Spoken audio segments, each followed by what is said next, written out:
Hello students, I think all you are fine at home, and I hope that you are watching all my videos and you are getting help from these videos. So then in last videos that I have sent to you, I think gives you a simple idea that how to write the chemical formula of any compounds.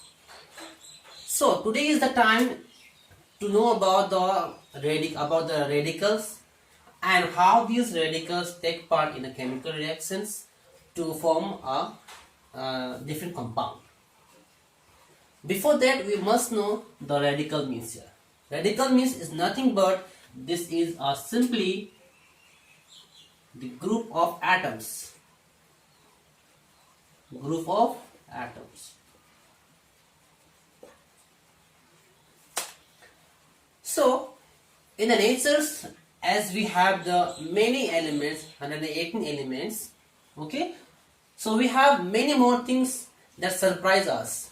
So here we have some surprise here, that in chemical reactions there are some group of atoms that always comes in a group, and in the chemical reactions that take part as a single atom, and that group of atoms or that react with the other elements as a single atoms, we call that kind of atoms or the compounds is radicals.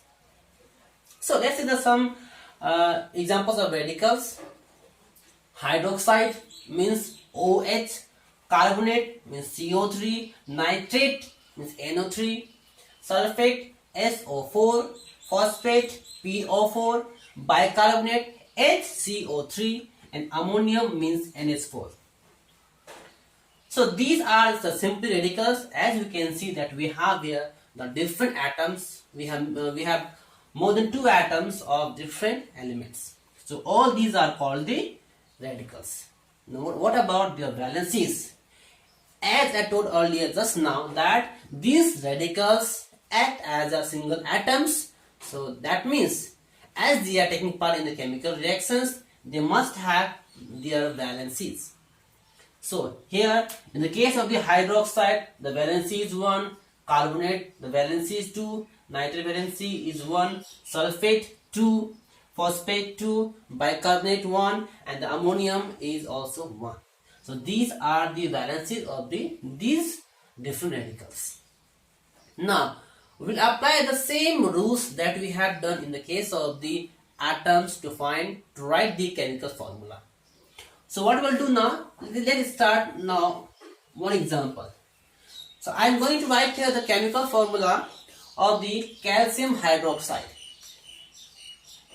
Let me give the first a simple one, the sodium hydroxide. Sodium hydroxide. That means we have sodium, that is the Na, that is the metal, and the hydroxide as here the radicals. So we'll write here the chemical symbol of the sodium and the hydroxide. Let's write here now. So sodium means the symbol is Na and the symbol of hydroxide is OH. Now the same rules will apply here also. We have to write their valencies and down below their individual element. So sodium valency is 1 and hydroxide valency is also 1. Now the same step. Now we are going to here cross multiply. If you cross multiply it, so what we will get another this multiplication, Na1 OH 1.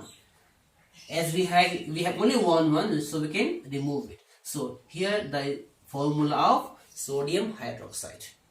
Okay. Similarly, we can write the formula of other compounds also. Say another example is calcium hydroxide.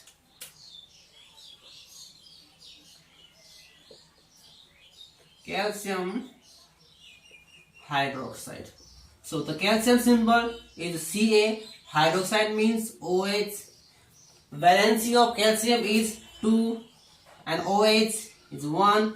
Now cross multiply. So what we'll get in the end of this operator, it will be Ca1 and OH2. As because this O is not the individual atoms, because this OS is a radical here, so we have to write here in bracket OH2, and this is our calcium hydroxide. Okay, but now if we write this way, CaOH2, we simply represent that there is a two atoms or electrons or hydrogen taking part in the chemical reaction.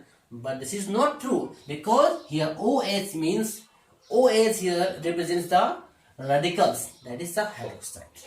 Okay, in the same way we can write the formula of the other compounds using these radicals. Okay, hope you've understood. Soon you will get the homework on the basis of these radicals. Thank you.